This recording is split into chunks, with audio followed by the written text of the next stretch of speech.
Hey everyone, hope you guys are doing well. Moving forward on distance learning, we're in the last month of the school year, which is crazy, but you know, it is what it is. It's going to be good. We have this video to focus on a new assignment. It's kind of a writing assignment, kind of a worksheet, a little bit of both.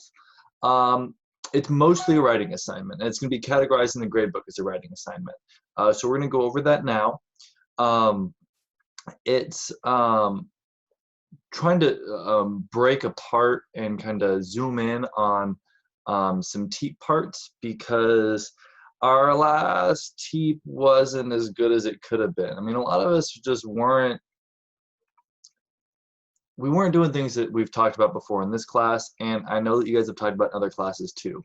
And I know distance learning is, you know, it's an adjustment in a lot of ways, but in terms of writing and explaining things, that doesn't change. Whether you're in person, whether you're at home, we got to be doing the same stuff. We got to go back to our quotes. We got to go back to the definition of what we're talking about to prove it, to make that connection.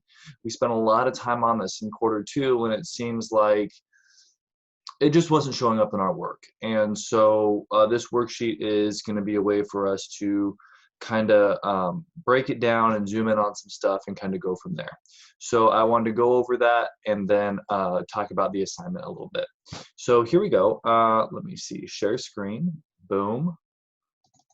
All right, so normally we do a TEEP. It's a topic, evidence, explanation, and purpose. Totally cool. This worksheet, we're going to delete the purpose part. Now, the reason why we're deleting the purpose part is because a purpose is actually just the same steps as an explanation, just focused on a different topic. So we're going to get rid of that because we're just going to focus on doing this really well and doing this really well. You don't have to even worry about this part because actually the topic, I'm gonna give that to you in a formula. So you're gonna see that right now.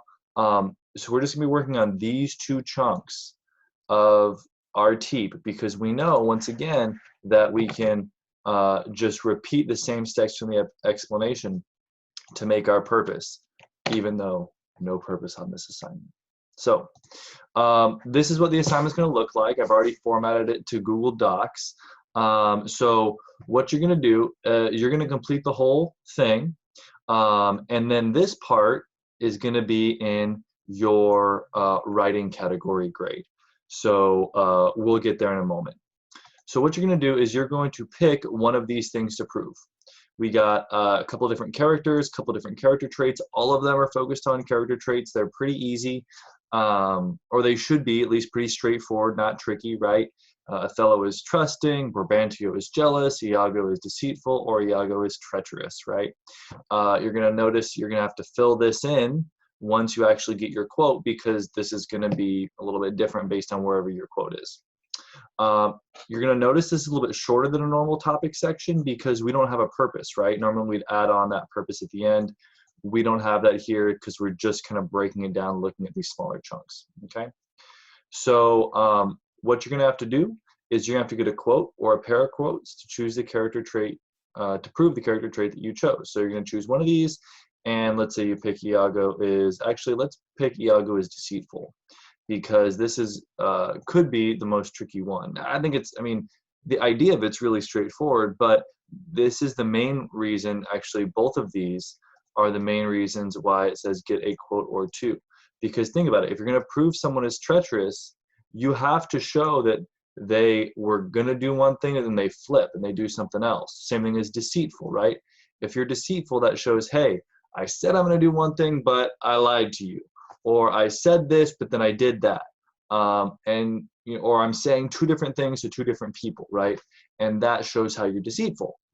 So if you're going to show deceit, you have to have one quote to show that they are, you know, doing one thing, and then another quote showing how they're saying something else, or they're saying two different things. Okay, it doesn't really matter. It was just a reminder that, you know, depending on what you're proving, you have to do different things. Same thing if we're going to do conflict, right? A conflict is a blank versus blank kind of situation. And so anytime you prove a conflict, you have to have two quotes. And they can be mini quotes. They don't have to be like each, you know, 2 or 3 sentences. As a matter of fact, they should be less than that. None of your quotes should be more than a sentence. unless you really need it, but most of the time it should be shorter than a sentence. And that same thing here. Okay, so you're gonna get your quote, totally cool. Make sure you said it correctly. And of course, wherever you find it, you are going to add that in to your topic section when we rewrite it later. Then we know that before we give our quote, we're supposed to set it up with context, what's going on in the story before or during that time, and just write a paraphrase reminder of what it is, right? You know, if Othello's trusting, he says, "Oh, I trust Iago." Well, what's happening when he says he trusts Iago? He's doing whatever. Paraphrase in your own words. When you actually write your Teep or your T, because there's no P, no purpose, you're going to flip-flop these, right? Number 3 is going to come first because you start your sentence with the paraphrase, and what you put here is going to be your next part because you use the paraphrase to set up the quote.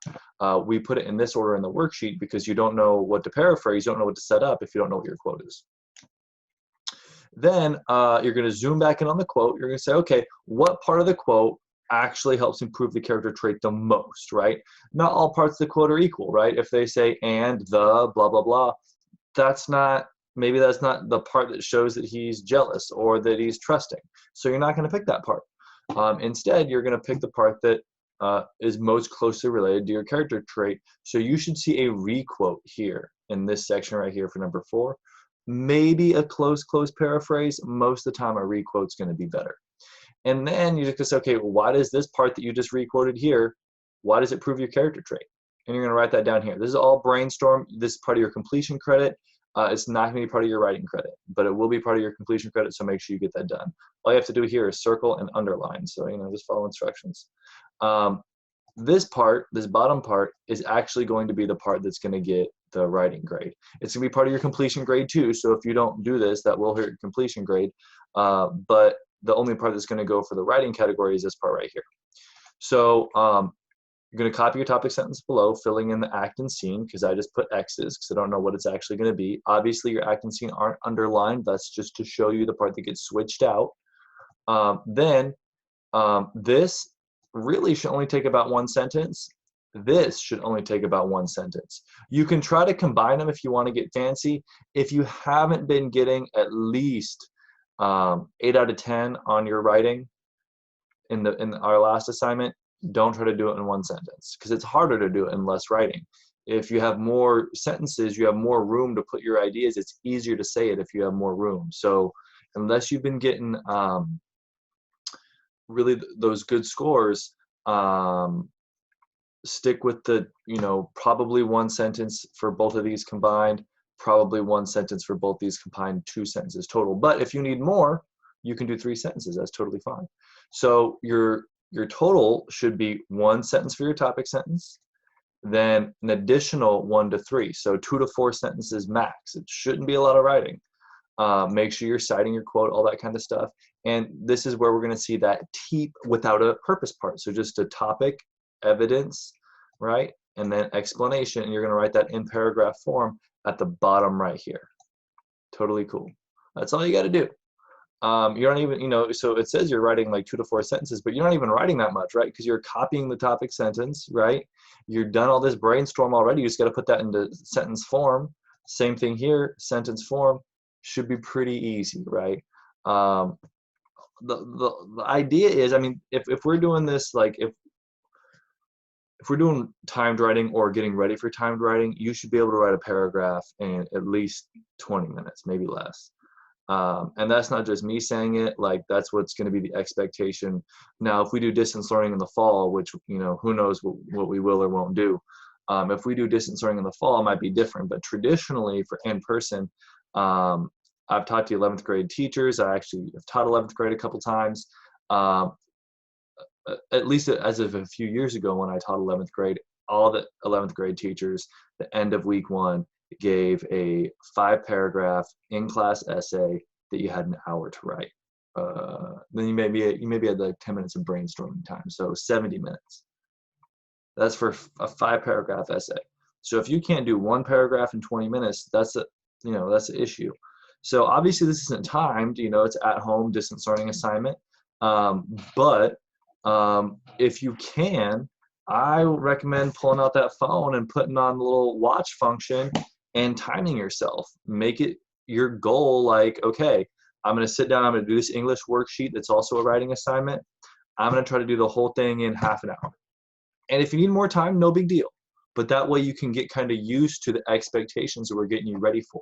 And it's not just for school that we have these expectations. It's the same thing for work, right? You know, you're not going to have a job where your boss is like, hey, I want you to do this, but you know, you can get it done whenever. You turn it in like 3 years, no big deal. If you forget about it, it's not, you know, who cares? Like that's not how the world works. They're going to say, hey, we have to have this by Friday, by, you know, Monday, by whatever day it is. And, you know, if they say, hey, we have to have it by Monday, and they give it to you on Thursday, and it's going to, you know, be X number of hours of work, you got to be able to do that quickly, including the writing and thinking part of it. So while it's not a timed assignment, obviously, because I can't do that, it is an assignment that I think that if you have the chance and the opportunity, you might want to make that own self-time goal so that you're more prepared moving on for the future. Of course, if you have any questions, let me know. You know, the message function on Google Classrooms is totally fine. There's no good spot for me to see all my messages all at once, so it can be a little tricky. You know, totally use it, and a number of you have, and it's been great. But if it, you know, if it's not working for you, okay, do the student view and send me an email there. Or use my normal school email address. That can be tricky because sometimes it, you know, thinks that you're a junk email and puts you in my spam folder, even though, of course, I know that you're not. So, you know, that's why the student view is best, but those other options are totally good as well. Hopefully, you know, thanks to this wonderful video, you won't have any questions, but, you know, if something comes up, let me know. Of course, I want to make sure that we're clear on what we're supposed to be doing and that kind of stuff. Besides that, keep up the good work, keep up the distance learning. You know, we got a month more to go, and it's going to be nice. All right, ladies and gentlemen, I look forward to the next time we get to chat, or I get to chat. I don't get to chat with you. I get to talk at you in a video. It's the best I got right now, and so, you know, I'll take it. And I hope all you guys are doing well, staying safe and healthy, getting outside while maintaining your social distancing. Oh, I think it's supposed to be called physical distancing now, according to the World Health Organization.